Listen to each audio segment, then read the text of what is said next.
Hello friends, Hindi ज्ञान channel में आपका स्वागत है। मैं हूं अनु और मैं आज आपको जिस टॉपिक के बारे में बताने वाली हूं वो है हिंदी व्याकरण के कुछ महत्वपूर्ण प्रश्न। अगर आप लोगों ने इससे पहले मेरा कोई भी वीडियो नहीं देखा है और आप पहली बार मेरे चैनल पर आए हैं तो मैं आपको बता दूं कि उन सारे वीडियोस को एक बार आप ज़रूर देखें, क्योंकि कॉम्पिटिटिव एग्ज़ाम्स के व्यू से वो सारे क्वेश्चन बहुत ही इंपॉर्टेंट है। तो मैं आज आपको कुछ और भी इम्पॉर्टेंट क्वेश्चंस बताऊंगी जो कि वो भी कॉम्पिटिटिव एग्ज़ाम्स के व्यू से बहुत ही इम्पॉर्टेंट है। तो प्लीज़ फ्रेंड्स मेरे वीडियो को पूरा ज़रूर देखें और अगर अच्छा लगे तो इसे लाइक ज़रूर करें।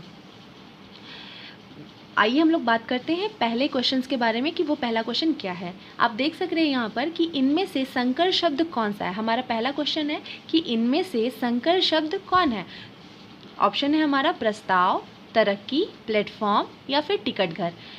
तो आप संकर शब्द के बारे में अगर जानते हैं तो आप बता सकते हैं, लेकिन अगर आप संकर शब्द के बारे में नहीं जानते हैं तो मैं आपको बता दूं कि संकर शब्द वो है जो दो भिन्न भाषाओं के शब्दों से मिलकर बनता है।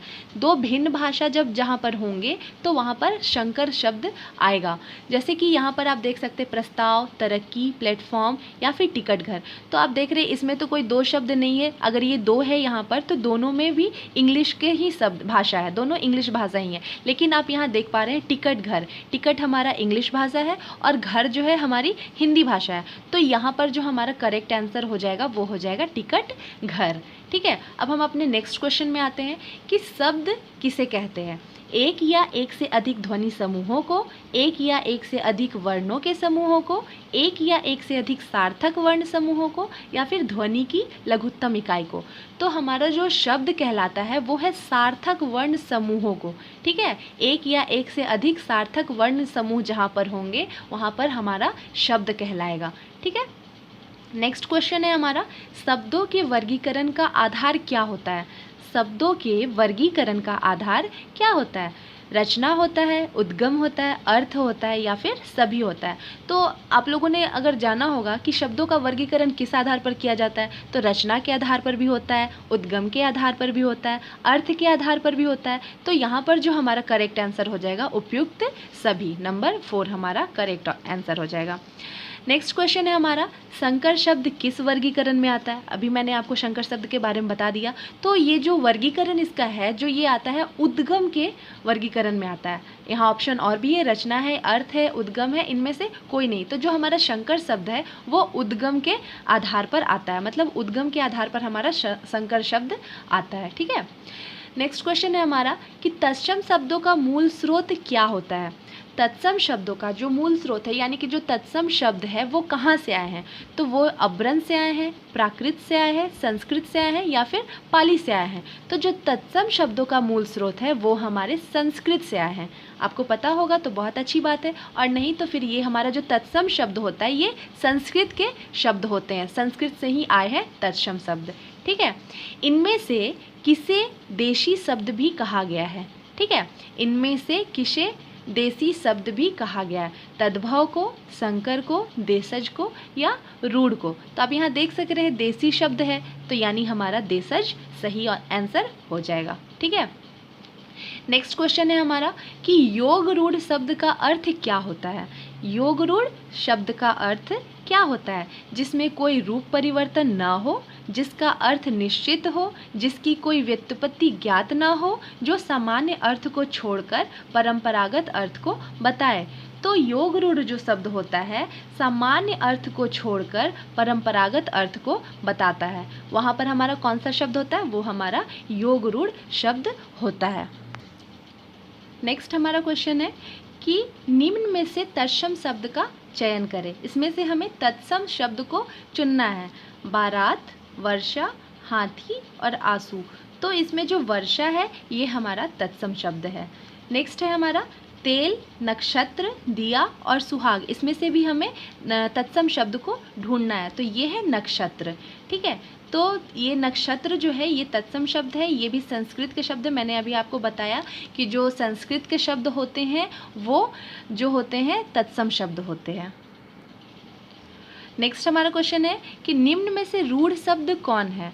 अब हमें इसमें से रूढ़ शब्द को ढूंढना है। गोबर, चूल्हा, नाक या फिर माली। तो रूढ़ शब्द क्या होता है, परंपरा से मतलब परंपरा से एक निश्चित अर्थ में प्रयोग होने वाले शब्द को ही रूढ़ शब्द कहते हैं। परंपरा से क्या होता है कि एक जो शब्द है वो चला आ रहा है, वही हमारा रूढ़ शब्द कहलाता है। तो परंपरा से ये शब्द तो नहीं आ रहा है, ये सब तो अभी अभी बना है आने के साथ, लेकिन ये जो नाक है हमारा, ये तो सब लोग जब से जान रहे हैं इस शब्द को बहुत दिनों से, तो ये हमारा नाक जो है ये हमारा रूढ़ शब्द है। ठीक है, निम्न में से तद्भव शब्द का चयन करें। तद्भव शब्द इसमें से हमें ढूंढना है। तो ये जो हमारा ऑप्शन है युवा, मीठा, क्रोध या जीवन, तो ये जो मीठा है ये हमारा तद्भव शब्द है। ठीक है, अब आता है नेक्स्ट क्वेश्चन हमारा कि निम्न में योग रूढ़ शब्द कौन है? पुष्प, पंकज, कुमुदिनी, कमल। इसमें से हमें योग रूढ़ शब्द ढूंढना है। तब योग रूढ़ शब्द किसे कहते हैं?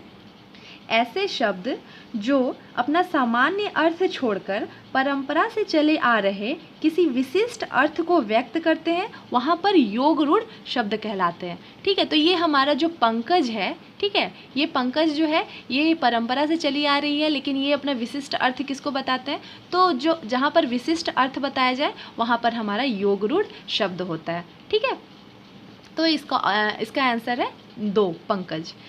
नेक्स्ट क्वेश्चन है हमारा, निम्न में से देशज शब्द का चयन करें। अब हमें इसमें से देशज शब्द को ढूंढना है कि कौन सा है। ऑप्शन है हमारा चिड़िया, शोर, सप्ताह, गरीब। तो ये जो चिड़िया है ये हमारा देशज शब्द है। ठीक है, देशज शब्द का मतलब होता है कि अपने देश में ही बनना। तो ये हमारा जो चिड़िया है ये हमारे अपने देश में ही बना है। ये हो गया हमारा जो शब्द है वो देशज शब्द है। अब नेक्स्ट क्वेश्चन है हमारा, कालीन शब्द किस भाषा का शब्द है? जो कालीन है वो कौन से भाषा से आया है? ठीक है, ये बताना है आपको कि कालीन शब्द किस भाषा से आया है। तुर्की से, अरबी से, फारसी से या फिर उर्दू से। तो ये जो कालीन है ये तुर्की से आया है। ठीक है, आपको ये क्वेश्चन एग्जाम्स में ज़रूर पूछ सकते हैं कि कौन से भाषा से कौन सा शब्द आया है। तो अगर आप इसका आंसर कर लेते हैं तो बहुत अच्छी बात है, नहीं तो आप मुझे कमेंट करें, मैं आपको ज़रूर एक लिस्ट बताऊंगी जिसमें तुर्की भाषा के, अरबी भाषा के, फारसी भाषा के, उर्दू भाषा के, सारे भाषा के बहुत सारे शब्द हैं जो मैं आपको बताऊंगी कौन कौन से भाषा से कौन कौन से शब्द आए हुए हैं। तो अगर आप लोग जानते हैं तो ठीक है, और अगर नहीं जानते तो प्लीज़ मुझे कमेंट करें ताकि मैं आपकी मदद कर सकूं।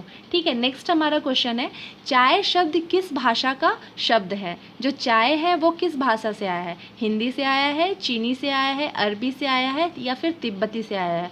तो ये जो चाय है ये हमारा चीनी शब्द है। ठीक है, चीनी भाषा से ये शब्द आया हुआ है चाय।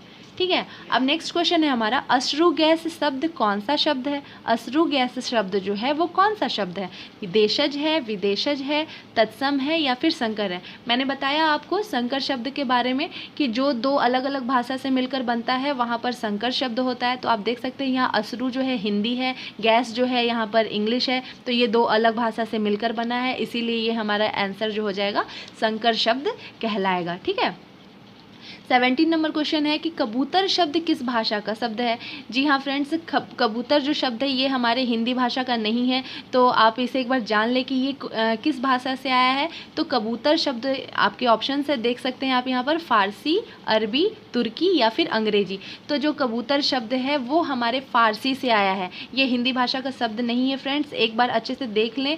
जो ये कबूतर शब्द है वो फारसी से आया है। ठीक है, उसी तरह यहाँ पर एक और क्वेश्चन है कि आल्पिन शब्द किस भाषा का शब्द है? जो आल्पिन शब्द है वो किस भाषा से आया है? पुर्तगाली से, अरबी से, अंग्रेजी से या फिर तुर्की से? तो जो आल्पिन शब्द है ये पुर्तगाली से आया है। ठीक है फ्रेंड्स, नेक्स्ट हमारा क्वेश्चन है, स्रोत की दृष्टि से शब्दों को कितने भागों में बांटा जा सकता है? 4 भागों में, 3 भागों में, 5 भागों में या फिर 7 भागों में? तो स्रोत की दृष्टि से जो शब्दों को है वो 4 भागों में बांटा जा सकता है। नेक्स्ट क्वेश्चन है हमारा, रचना के आधार पर शब्द के कितने भेद होते हैं? रचना के आधार पर शब्द के कितने भेद होते हैं? 2 होते हैं, 3 होते हैं या फिर 4 होते हैं? तो जो रचना के आधार पर है वो शब्दों के 3 भेद होते हैं। ठीक है, तो ये है हमारे हिंदी व्याकरण के कुछ महत्वपूर्ण प्रश्न। अगर आपको वीडियो अच्छा लगा हो तो प्लीज़ इसे लाइक करें, शेयर करें और हाँ, मेरे चैनल को सब्सक्राइब करना बिल्कुल भी ना भूलें। मैं अपने नेक्स्ट वीडियो के साथ बहुत ही जल्दी आऊँगी, तब तक के लिए आप मेरे चैनल के साथ बने रहें। Thank you friends.